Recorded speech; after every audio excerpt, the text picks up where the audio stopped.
Welcome back, everybody, to the Inside Line podcast, where the snow sports industry finds its edge. I'm Kristin, Carpenter, founder of Verde Brand Communications.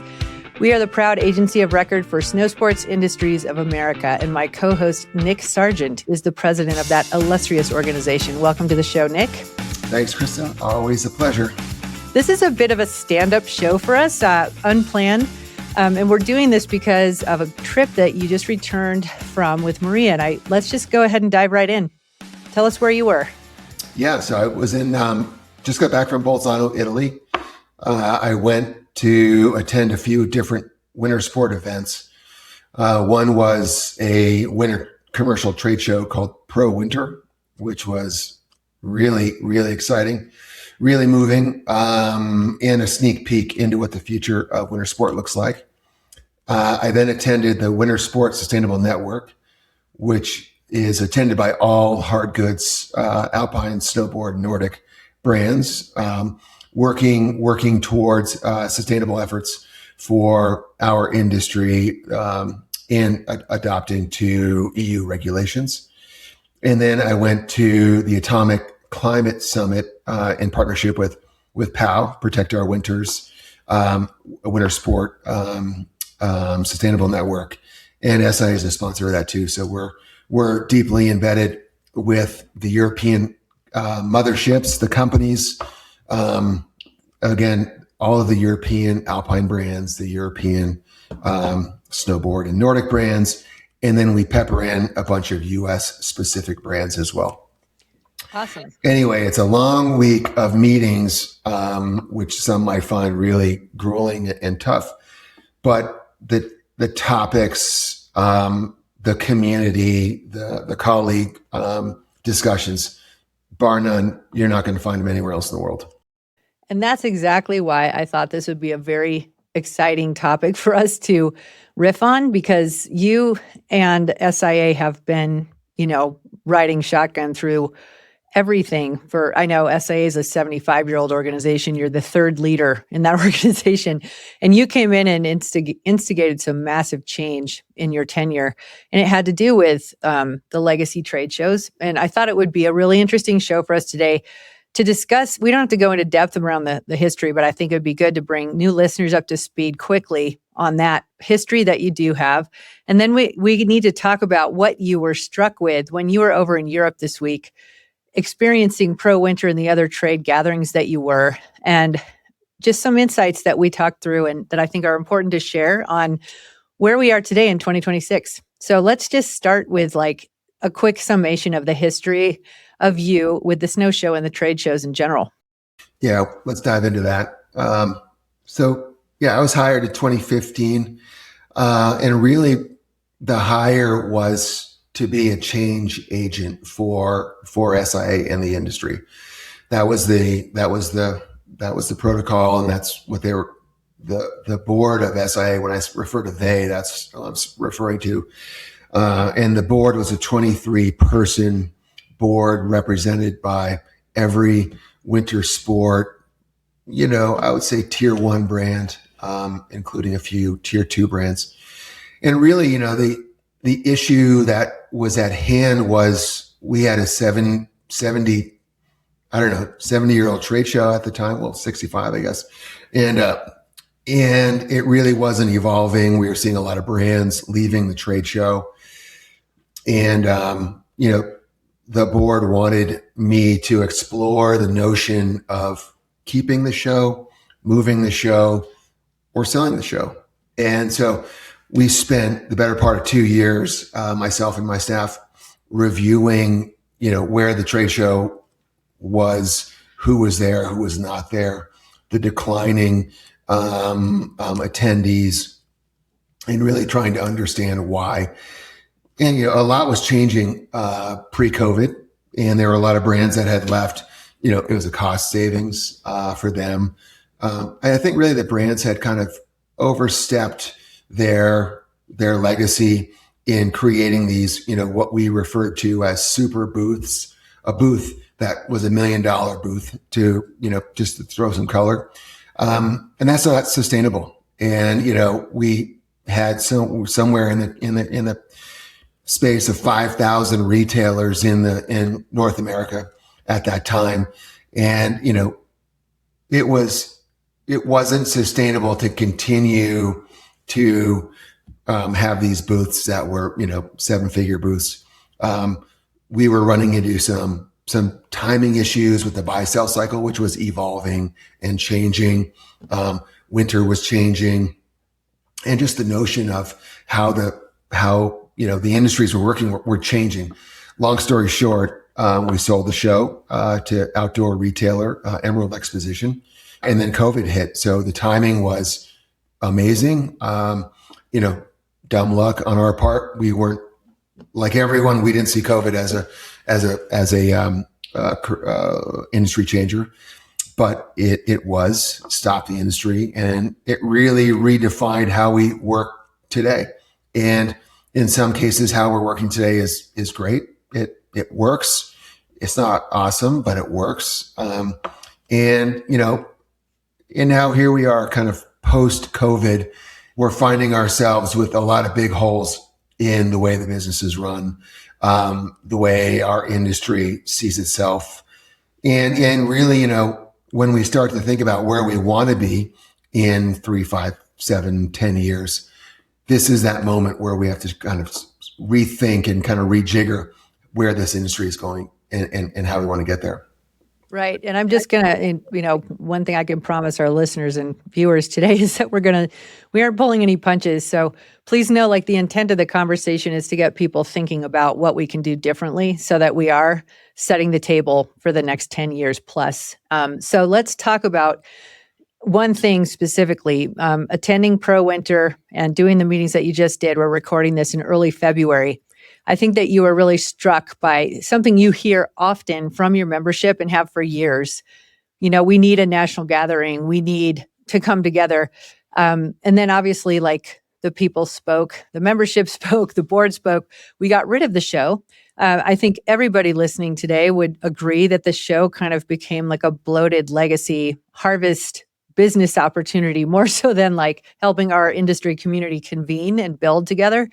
And I know that the SIA team has worked diligently to try and create things to fill that vacuum, and it's been really difficult. And one thing I want to start with is just I think that there's a polarity between what's happening in Europe and what's happening here, because you ultimately just visited a successful show in Europe. And let's talk about that show. What was the impact it gave to you?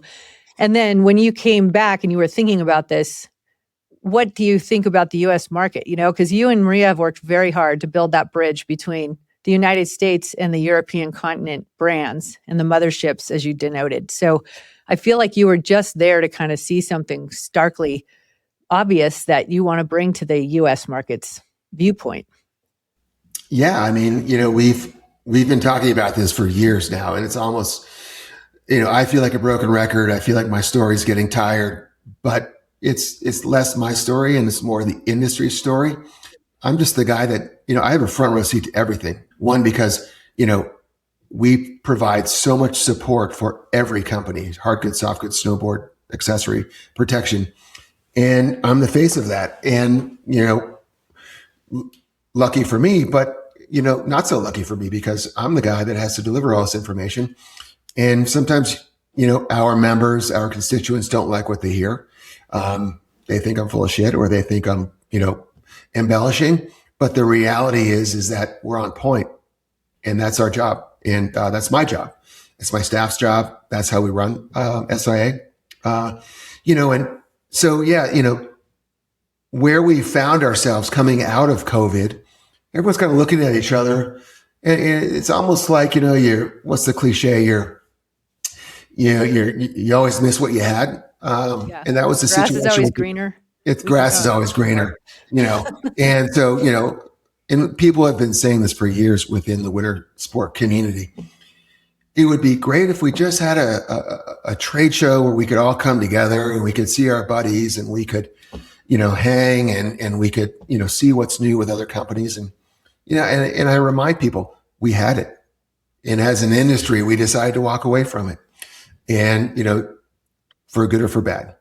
So fast forward, we get invited to go to the Winter Sport Sustainability Network and the Atomic Climate Summit, and it happens to be in conjunction with Pro Winter. And I've been watching Pro Winter for a few years, and Pro Winter has primarily been a rental fair in Italy. And so I didn't think much of it. And I have a few friends that are showing product there and doing business, and I check in with them a couple times a year. And so I went, got to Bolzano, got to my hotel, dropped my bags, went right to the trade show. First person I see is the owner of the Technica Group, Alberto Zanata. And I'm like, okay, that's a heavy. It's an owner of one of the largest winter sport brands. Second person I see is the head of winter sport for Head. Okay, I'm a little impressed. I've seen two heavies in all of 3 minutes. Walk by the Rosenthal booth, and there's the CEO and president of Rosenthal Group. And so anyway, long story short, I walk into this trade show. I haven't been to a trade show like this since Snow Show Outdoor Retailer 2018, where we had every brand on point. The aisles were full. Aisles were clogged with buyers, with athletes, with media, with brands. That was the vibe. And there were brands at Pro Winter that I hadn't seen in a long time. Phoenix, Folka Socks, new brands, Nikki out of Amsterdam, and every brand that you could imagine that you had always seen in every trade show that you've been to. If you've been in the trade show space for the last 35 years, if I had to put a number on it, there's 125,000 square feet of brands, snowboard, alpine, apparel, protection, even the machines, Reichmann, Wintersteiger, they were all there with their machines. So you step back in time. When I finally had the audacity, because someone said, "Nick, your mouth is wide open. You got to close your mouth." And I couldn't believe the magnitude of the event. I couldn't believe the brands that are our members here, and brands that have gone away from us and come back and gone away. And it didn't stop there. We went into the next hall, which was equally sized, 125,000, give or take, square feet. And it was every winter outdoor brand. Osprey, Scarpa, Lova, you name it, they were there. Black Yak, it was amazing. And so I walked the show and I saw a gazillion of our European friends that I haven't seen in a while. Some I see all the time, some I don't see regularly. And I stopped and I was like, what the hell is going on here? Really what was happening was ISPO has kind of walked away from the trade show business in Munich. That was the gathering for 40 years, the largest outdoor winter show on the planet. And, the brands were really missing that place to come together, that time. And for whatever reason, Bolzano is it. And so, it really became it is a reference point for the snow and the outdoor market in a place where product, vision, operational skills are all being displayed. They're all being talked about, and it's all making a difference in that European business. So I have a couple questions. Yeah, go for it. I mean, I'm rambling here, but I think it's great. You set the stage. So we've seen different iterations that haven't worked, rep shows, buyer shows. I think that when we've had smaller format shows, oftentimes the theater of the brand is missed, where, potentially buyers and other stakeholders can come into a booth and see kind of how the merchandising looks and what it could look like in their store. And so was this the type of show you were at, or was it really more like, hey, we're going to do a morning of workshops and then a bunch of quick buying appointments in the afternoon? Like, what was the show like in that regard? Every brand was there, and every brand had you know, they weren't the super booths of the days of the past. They were really nice, clean, constructed booths. It wasn't pipe and drape, which, you hear all the time, especially in the outdoor community. We like our pipe and drape shows. These were really nice, curated, affordable booths, where you are able to display the product the way the product is meant to be displayed, Right. in the way the brands want the product to be seen. I think there was over 35 different countries represented there. There were 5,400 visitors that were there, primarily buyers from Europe and Asia. I met a lot of people. I saw some friends of mine from Australia I hadn't seen in 10, 15 years. They were there. They're buyers from the Jindabyne area. And what about United States people? Did you run into any friends from here? No. Because obviously we've seen, I think that some people have ventured over to ISPO in the past few years. It hasn't been very fruitful. No offense to the show. I always have tried to do a great job, of course. But I just think there might have been something there that was a formula that wasn't working. This is a formula that has evolved and is working. People are grasping onto it. So I'm just, looking at the fact that I know Eurobike's not in a wonderful position in 2026. It really suffered last year. But there was a time when everybody in cycling who wanted to be part of like the global gathering went there. And for a while it was Sea Otter and Eurobike. Like there was a bit of a trade show in April here that also had a consumer show. And then there was the bike show. And obviously there's Taipei and other things. But do you think this show is the type of show that people should try and budget to attend from the United States? Because if we've talked about it a lot, the businesses are headquartered there, roughly all of them except for two, I think, right, on the hard goods side. Right. So does it make sense for us to maybe like propagate getting people over there and maybe making the world smaller from a marketplace perspective in that regard? Yeah. I mean, I've been preaching this for years. This is a global business. No matter where you are in the world, and how you contribute to this industry, it's a global business. We see it. We're working in that regard. SIA has made huge inroads with the European motherships, contributing to the business, assisting where we can, and really outlining the areas of strength and the areas of weakness, not only here in the U.S. and but also in Europe and in Asia as well. And fortunately, myself and a few others have a vast purview of what's happening globally. So, really, and again, we're watching the Eurobike show. We're watching, the bike leadership show here in the US. We're watching a lot of different shows as well, trying to come up with what makes sense for our industry. And really what struck me is how this show has expanded beyond its original rental focus, where, they've brought, 90 international exhibitors, but to really focus on that aspect of the business. But this show has really turned into a full B2B platform covering the entire winter mountain supply chain, rental, retail, all under one building. And what struck me was the excitement for this event, the number of brands that were there that I've said a few times. But, this is where our industry is evolving.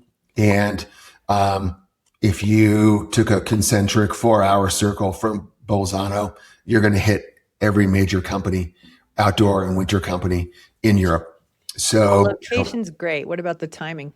The location's great. I mean, you're right in the South Tyrol. You're right on the corner of the Dolomites. You're 2-hour train ride from Venice. Getting from US to Venice is really quick and easy.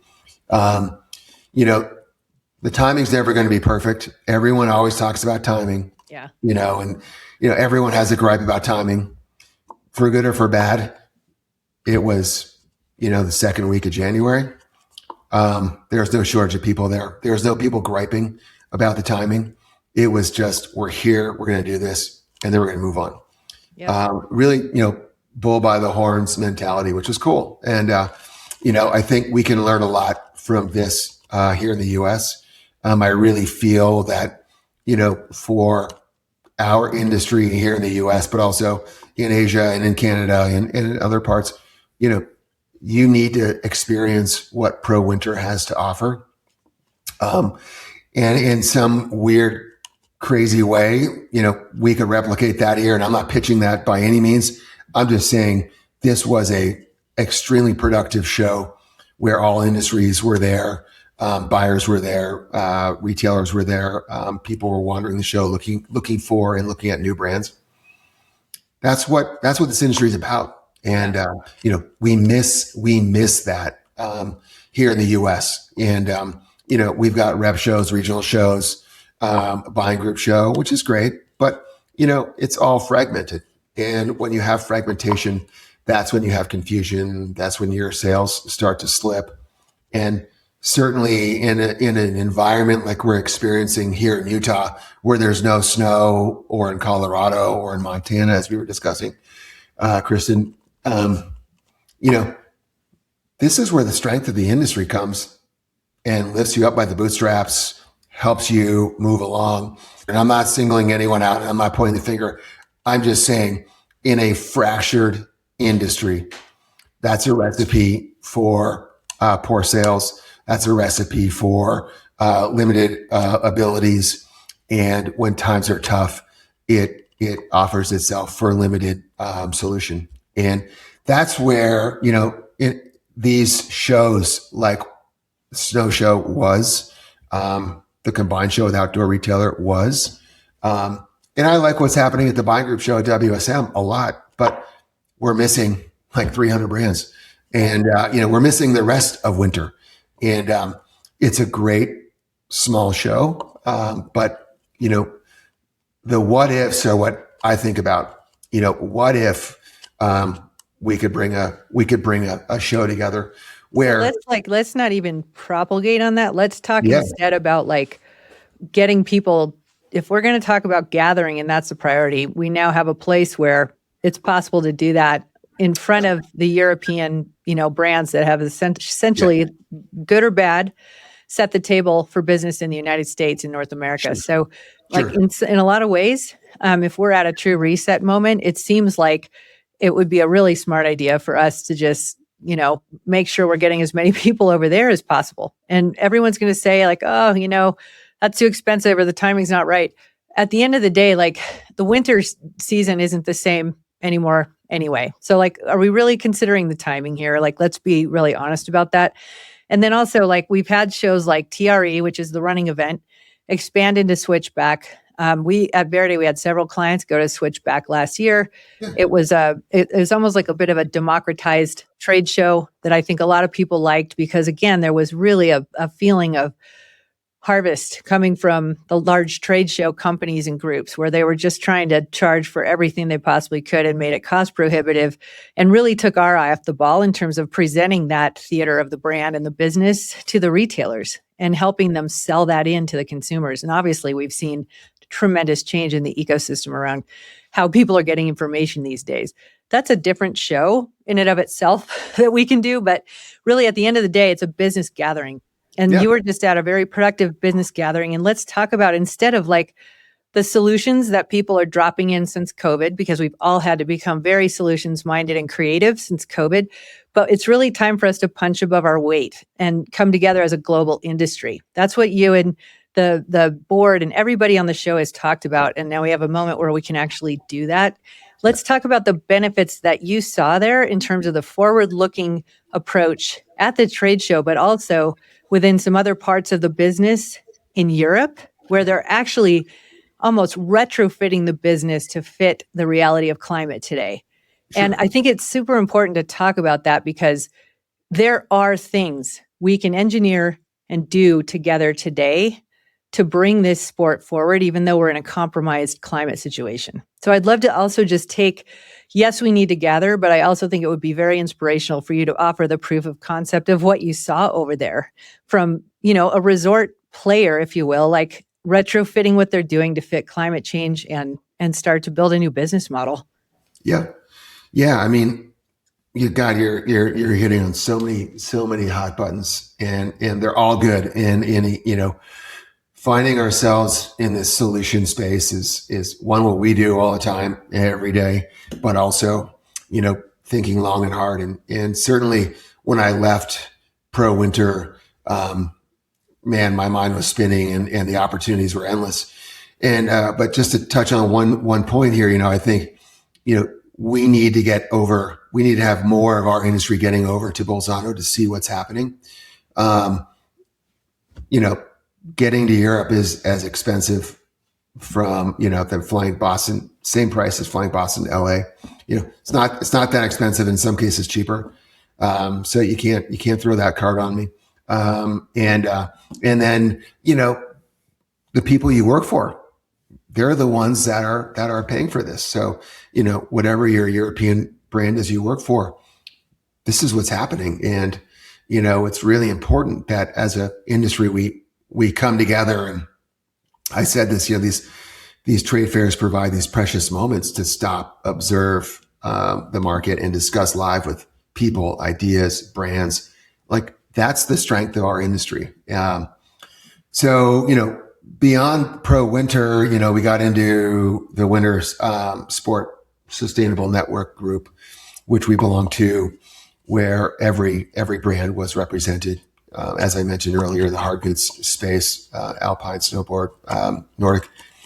And it gives us the opportunity, while we're all together under one roof, along with Pro Winter, to really sit and discuss, different sustainable efforts that either the EU are mandating with new regulations that are trickling into the US, and how we're going to get there. It gives us the ability to network, to problem solve, to discuss, bring in outside presenters from other industries that are going through the same issues that we are here with Winter, and make new friends, come up with new ideas, correlate where we can be going as an industry, which is really powerful. And I really would implore anyone, if you want to be successful in this business, you have to have a seat at the table at WSN. I heard from a North American brand, last week, who said, "Well, regulations aren't our thing. We're doing our thing, and until they affect me, we're going to keep doing what we do." Hey, smart guy, that's a fast exit out of this industry. And I really find that narrow thinking difficult as we're trying to grow and expand this business. And so the climate summit that we went to as well, with the same a lot of the same people and brands from WSN, but then a much larger network of companies and different departments from companies.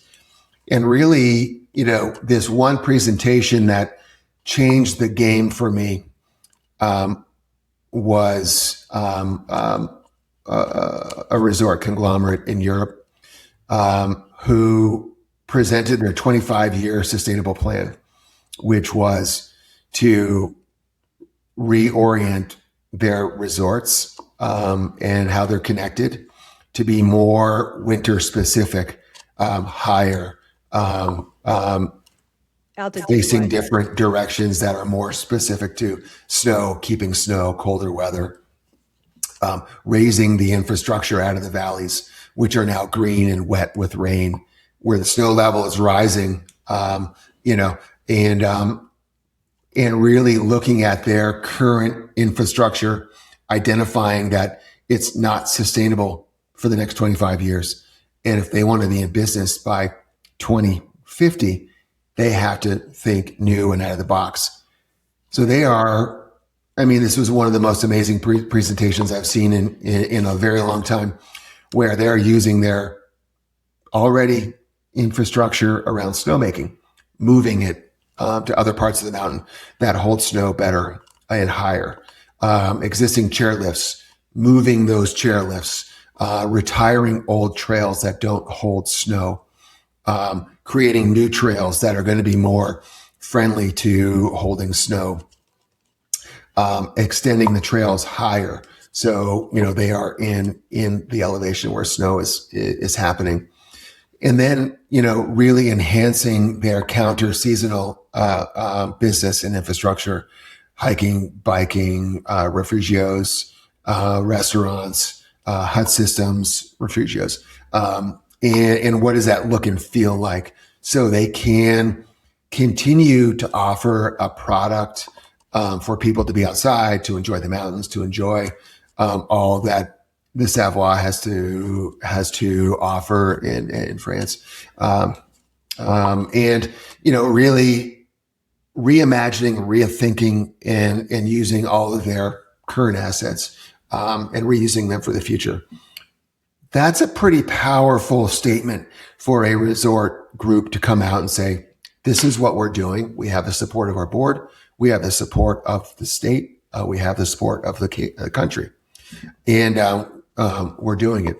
And this is how we're going to, continue to be a major player in the winter sport business for the next 25 years." That's amazing. And so you literally saw something that I think provides an incredible blueprint and proof of concept happening in Europe. And I'm venturing to guess that you haven't heard any conversations, because you talk to leaders of businesses all week, every week when you're here, as well as abroad. But you haven't heard anybody talking about doing that in North America. I have not heard of that in North America. Okay. I have heard and seen of resort groups selling some of their lower elevated resorts, as a way to be more sustainable, I guess. But nothing like this. But it just makes me think, especially in a winter in Utah where we don't have any snow, what does this look like? What does Utah look like in 25 years? All of the information around climate change and sustainability and snow is suggesting that if you're below the 90th, parallel, or you're below, 8,000 feet, you're going to be extremely challenged for snow, and that's where my mindset is thinking 25 years down the road. And, what is this industry going to look like for the next generation? I'm just really wondering, where this industry is going to be in 25 years. All the naysayers living for the moment.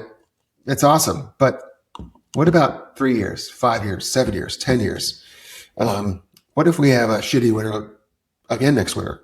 What does that do for our industry? And what causes is that going to create? So those are the things that I'm thinking about, and those are certainly the groups of people I'm surrounding myself with to help us kind of orient and solution our way out of here, and what those opportunities look like. And so, I'm so moved by this last session with Atomic Climate Summit and Winter Sustainable Network, and then introduction to Pro Winter, and the reintroduction, and the people that I saw and spoke with, and the enthusiasm and excitement, and the vibe was a full 11 on my scale.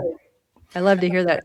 But it also is awesome to hear, just in terms of, for some reason, we're like an outpost, it feels like, in many ways, from Europe. And I think we have a different mindset around business in the United States. Duh, sure. Of course. Yeah, we do. But at the same time, it's not like we're making batteries or vacuums. You know what I mean? We're making product for winter sports here. And I feel like it's actually to see a business venue like Pro Winter with the climate, business of climate attached to it, everybody functioning and chipping in and raising their hand to be part of it. It feels to me like that's the business imperative. And it was brought to life in a really vibrant way with all the right players and decision makers over in Europe just last week. So we know it's possible.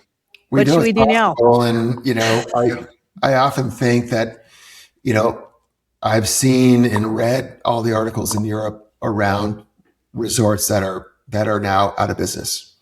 And there's somewhere between 10 and 20 that have gone out of business. There's another, 50 that are threatened by climate change. And so I think in Europe, it's closer to them. They're seeing it firsthand. Resorts close, and how that affects the business for retail, for manufacturers, hard goods, and then resort. And this industry isn't going anywhere, and I'm not saying it's going away. I'm just kind of raising the flag. We're entering a space where we are the strongest when we're together, and the opportunities are endless. And, this industry is so amazing. I've been in it for 35 years. I've raised a family. I've paid my bills. I've, do all the things that adults do in careers. And I'm extremely thankful. And I love this industry. And I hate to see the fragmentation, and I hate to see, this industry being misled. And I want to see it kind of redirect itself where we have a chance and an opportunity to build and grow for the next generation. That sounds cliche too, but, my kids are entering the work world, and, they love skiing, and, I want them to ski, and I want their kids to ski and ride and Nordic and sled, all the fun things that we all did. But, we won't be able to do it if we don't come together and we don't identify these issues and work towards a solution. So that's kind of where my head's at. And it's not a pitch for SIA, but we're doing it. We're already in the middle of it. We've created the bridge. We're an active player in the European venue. We're an active player in the North American venue, and in Asia as well. And like I said, I have a front row seat. I see it all, and I get to bring that information back to our industry. I hope at the very minimum, what we say today doesn't make your blood curdle. It really makes you think long and hard about where you want to be as an industry leader, where you see your brand, where you see your retail operation, and really where we see the resorts. And so I think that's really cool, but it's also powerful. Well, again, I think every guest that we've talked with about being on the show or hosted, whether they're coming up or they've been on, has talked about sitting at the same table, sharing data, committing to shared standards. And obviously, that's where the winter sport industry originated. They get it. Maybe we're just a little behind, but they get it. And we have a SIA Global Summit coming up next month in March. This show may air after that. Either way, the reason that event exists is because SIA wants to try and create a bridge, if you will, in physical form here in the United States. And I feel like that's just a really important show to attend. Last year I was there, and it was exceptional in terms of the guests and the panels and the networking and everything else. Our industry gets it too. We just have to get on the same playing field and realize that we're not separate from Europe. And we have more at stake than ever before. So I'm really hopeful that people who tune into this and who want to learn more, we'll put everything in the show notes, all the links that you could possibly need. But this is how we're going to come together to create measurable progress together and say what we loved. Yep. And if you want to be an active player and you want to look for ways to solution your company into the future, the summit is the place where you can learn, you can network, you can problem solve, and you can share with others in your space. And that's important. And that's why we do this. We're making that effort. We're investing in the future of this industry. Coming off a season like this, I'd say it's more called for than ever. So I hope that we see as many people listening to the show there as possible, plus more. And I really appreciate your time and sharing all of these amazing experiences that you had. And I guess it was late January, early February in Europe. Thank you so much, Nick. And everything that you want to, look up from the show can be found on our website, snowsports.org. So we'll have all the show notes in there, including links to everything you've learned here about today. Looks awesome. The future. Just get engaged. It's awesome. Exactly. All right. Thank you so much. Yeah. Thank you, Kristin. Appreciate it. Okay.